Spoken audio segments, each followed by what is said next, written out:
아침에 나로 주의 인자한 말씀을 듣게 하소서. 내가 주를 의뢰합니다. 나의 다닐 길을 인도하소서.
명지대학교 배움의 새벽 묵상에 오신 여러분들을 주님의 이름으로 환영하고 축복합니다.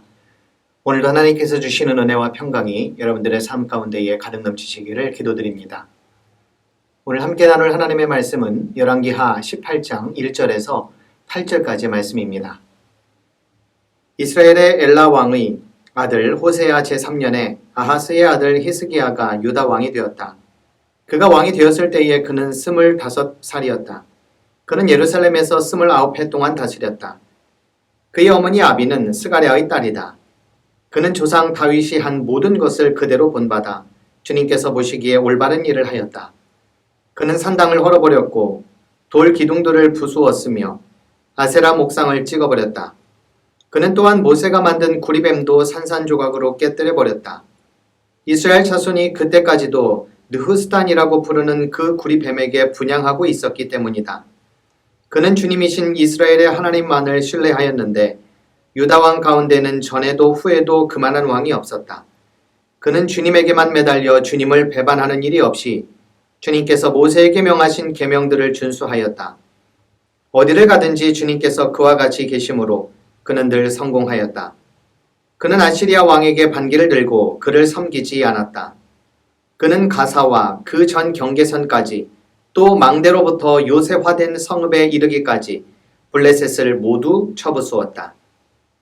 완벽한 사람은 없듯이 완벽한 왕도 없었습니다. 그는 주님께서 보시기에 악을 행하였다라는 표현의 반복이라든가 오히려 그는 이스라엘의 왕들이 걸어간 길을 걸어갔다며 여러 왕들이 올바르지 못한 길을 갔다는 묘사를 통해 우리는 이스라엘 정국은 물론 신앙 상태도 가늠해 볼 수가 있습니다. 이런 와중에 히스기야의 등장은 여간 반가운 일이 아닐 수가 없습니다. 더욱이 히스기야 앞에 등장하는 왕들의 이야기를 읽는 내내 주님 보시기에 악한 일을 저지른 왕들만 등장하였으니 더욱 그러합니다. 특히 히스기야 왕, 바로 전 왕은 아하스였습니다. 그는 자기 아들을 불에 태워 제물로 드리는 비상식적인 풍습을 따랐습니다. 왕으로서 체면과 자존심이라고는 찾아볼 수 없을 정도로 그는 시리아 제국의 침략을 받자 아시리아의 왕에게 자신을 임금님의 신하나 아들이라고 스스럼 없이 호칭을 붙였습니다. 성전은 물론 보물 창고에 있는 금과 은을 모두 꺼내어 선물로 주기까지 했습니다. 위급한 상황 속에서 하나님의 뜻과 의중을 따랐던 다윗과 같은 모습은 전혀 찾아볼 수가 없었습니다. 가계에 흐르는 저주라도 있는 듯 이스라엘의 대부분의 왕이 악한 길을 걸을 때에 히스기야는 등장을 했습니다. 성경은 그에게 굉장히 후한 점수를 주었는데 그는 주님이신 이스라엘의 하나님만을 신뢰하였는데 유다 왕 가운데에는 전에도 후에도 그만한 왕이 없었다고 평가를 내립니다. 악한 왕의 대명사인 아하스 왕에게서 어떻게 히스기야 같은 아들이 태어났는지 알다가도 모를 일이지만 분명한 것은 어머니 쪽 신앙 때문일 것으로 추측이 됩니다. 그게 아니더라도 다윗을 가장 존경했던 그는 다윗이 한 모든 것을 그대로 본받아 실천에 옮겼다고 성서는 증언합니다. 다행인 것은 히스기야가 왕이 된 나이가 20살이었고 통치 기간만 해도 자그만치 29년이었다는 점입니다. 이 정도의 시간이면 히스기야 왕의 경우 나라의 기운을 충분히 바꿀 수 있기 때문에 그렇습니다. 본문 4절부터는 히스기야 왕의 치적에 대해서 언급하고 있는데 우상을 없애는 대신에 그 자리에 하나님의 계명을 지키고 따르게 한 것은 훌륭한 일이 아닐 수가 없습니다.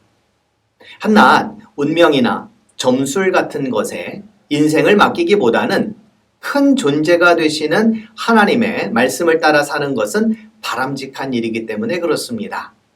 신앙을 바로 세우는 것만큼이나 히스기야가 집중했던 또 다른 일은 힘이 없다고 하여 외세에 무조건 순응하는 태도를 버리려고 했다는 점입니다.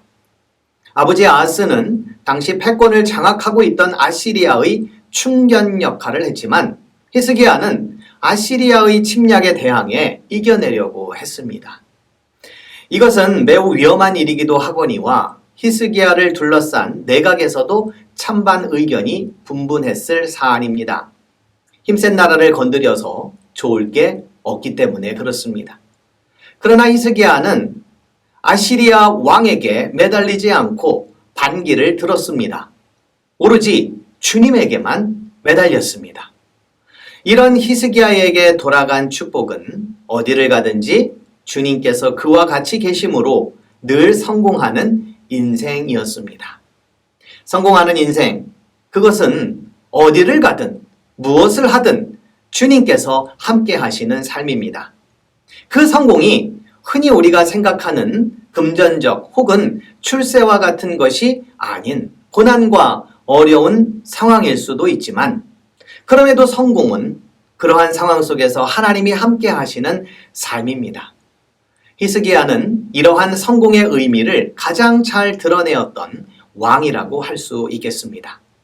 이어지는 9절 이하의 본문에 따르면 호시탐탐 벼르고 있던 아시리아가 유다와 이스라엘의 경계에 있는 사마리아를 포위하게 되었고 3년 만에 그곳을 함락시킵니다. 남유다보다 더 바람직하지 못한 왕이 질비했던 이스라엘 사람들은 하나 둘씩 아시리아로 잡혀가게 되었습니다. 성경은 그 이유가 주님의 말씀을 듣지 않고 그의 언약을 깨뜨렸기 때문이라고 설명합니다. 한마디로 깨어있지 않으니 그런 꼴을 당할 수밖에 없다는 겁니다. 위험한 상황은 유다도 마찬가지였고 특히 히스기야는 괘씸죄가 적용이 되어 더욱 그러했습니다. 결국 유다의 모든 성읍은 아시리아의 공격을 받아 점령되었습니다. 궁지에 몰린 히스기야 왕도 아시리아의 요구에 조공을 바치게 됩니다. 치욕스러운 일은 그것뿐이 아니었습니다. 아시리아의 장수였던 랍사게는 유다 백성들의 면전에서 하나님의 이름을 모욕하고 그런 힘없는 신을 의지하지 말 것과 하나님만 의지하자는 히스기야 말도 들을 필요가 없을 만큼 너희들은 끝장이 났다고 외쳐대었습니다. 히스기야 말을 듣지 말아라. 너희의 주가 너희를 구원할 것이라고 너희를 설득하여도 히스기야의 말을 듣지 말아라.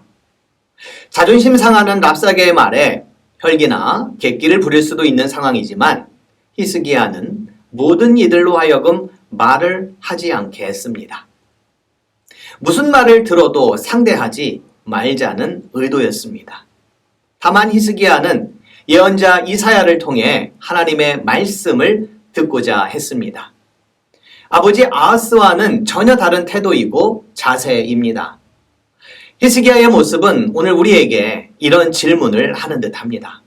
위기의 순간이 닥쳐도 너희는 하나님의 말씀을 의지할 수 있는가? 이사야 선지자가 건넨 하나님의 메시지는 아시리아 왕의 부하들이 나를 모욕하는 말을 내가 들었다고 하여 그렇게 두려워하지 말아라는 말씀이었습니다. 세상에 그 무엇이, 세상에 그 누가 너를 힘들게 하여도 두려워하지 말고 하나님만을 의지하라는 말씀이었습니다. 그간 이스라엘은 오랜 세월 동안 주 앞에서 올바른 길을 걷지 못한 왕들의 출현으로 인해 하나님을 의지하는 법을 잊어버렸습니다.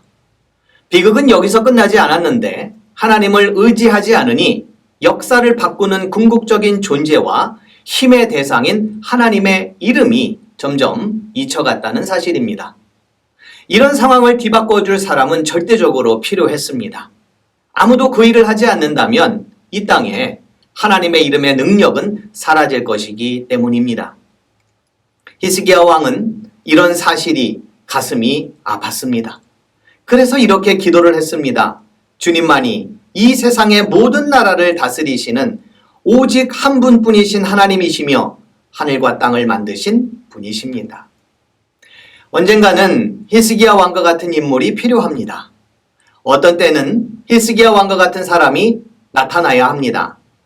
그 누군가가 히스기야가 되기를 기다리기보다는 나 자신이 그와 같은 사람이 되어 하나님을 더욱 의지하고 그분께 매달리며 역사의 주관자가 하나님이심을 믿고 담대하게 살아갈 수 있는 배움의 교회 모든 성도님들이 되시기를 주님의 이름으로 기도드립니다. 기도하시겠습니다. 성공하는 인생은 하나님을 의지하고 또 하나님께서 어느 순간에서든 늘 함께 하심을 믿고 살아가는 인생인 줄로 압니다.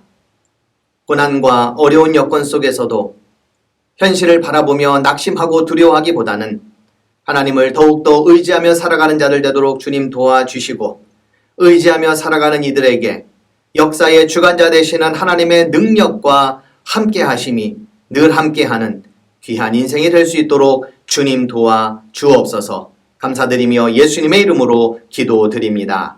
아멘. 의지했던 모든 것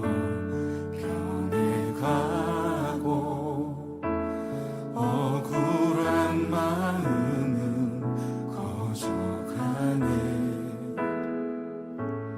부끄러움 없이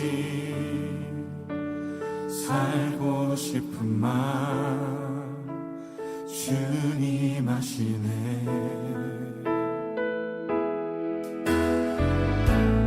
모든 일을 선으로 이겨내고 죄의 유혹을 따르지 않네. 나를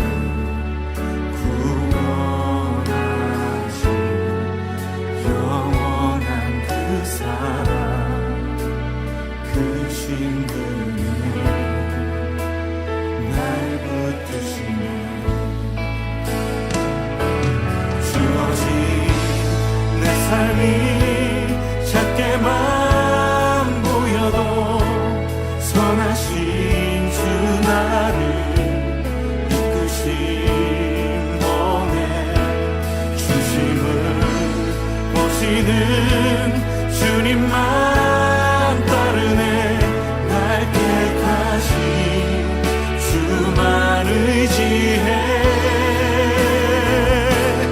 보이는 상황에 무너질지라도 예수 능력이 나를 붙드네. 보이지 않아도 주님만 따르네. 내 평생 주님을 노래하리라.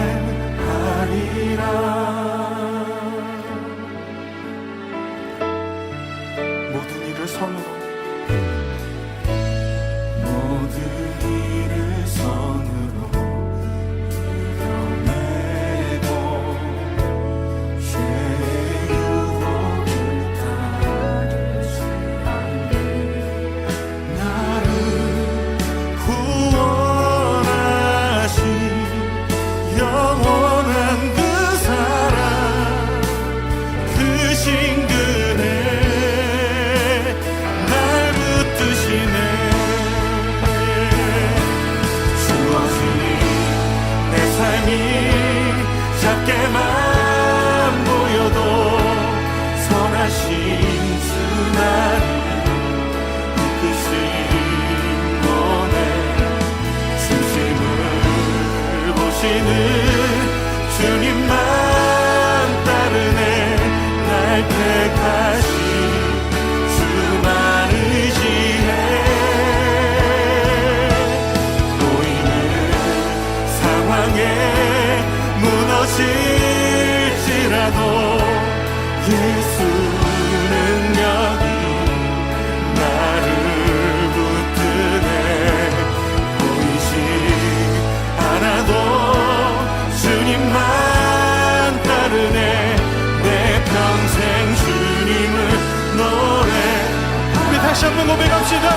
주어진 내 삶이, 주어진 내 삶이 작게만 보여도 선하신 주 나를 이끄신 몸에 중심을 보시는 주님만 따르네. 날 택하신 주만 의지해. 보이는 상황에 무너질지라도 예수 능력이 나를 붙드네. 보이지 않아도